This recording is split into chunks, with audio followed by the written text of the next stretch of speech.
ព្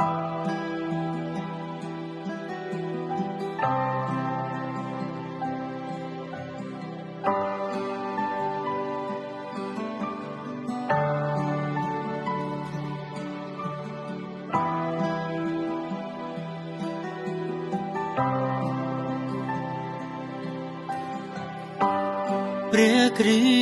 ស្ទទ្រង់ស្រឡាញ់ខ្ញុំ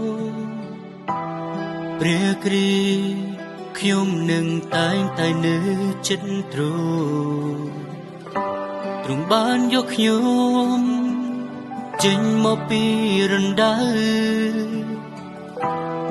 យកមកដឹងនៅលើថ្មដា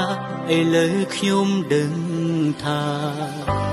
ខ្ញុំស្រឡាញ់ទ្រង់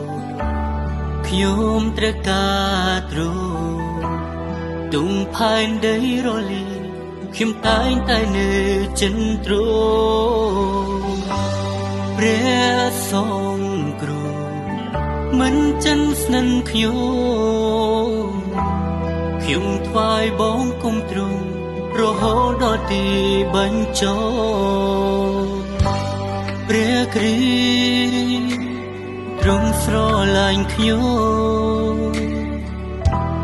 ព្រះគ្រីស្ទខ្ញុំនឹងតែងតែនៅជិតទ្រង់បានយកខ្ញុំចេញមកពីរណ្ដៅ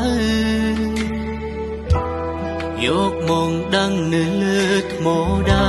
ឥឡូវខ្ញុំដឹងថាខ្ញុំស្រឡាញ់ទ្រង់ខ្ញុំត្រូវការទ្រង់ទុំផែនដីរលីខ្ញុំតែងតែនៅចិនទ្រង់ព្រះសង្ឃគ្រូមិនចិនស្និនខ្ញុំថ្វាយបង្គំទ្រង់រហូតដល់ទីបញ្ចប់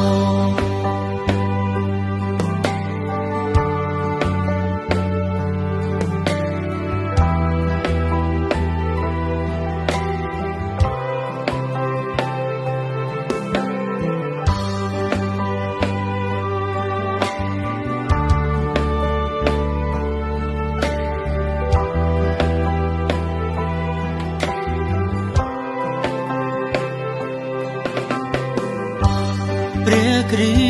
ស្ទទ្រង់ស្រឡាញ់ខ្ញុំ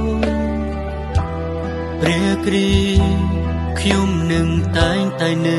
ជិតទ្រង់បានយកខ្ញុំ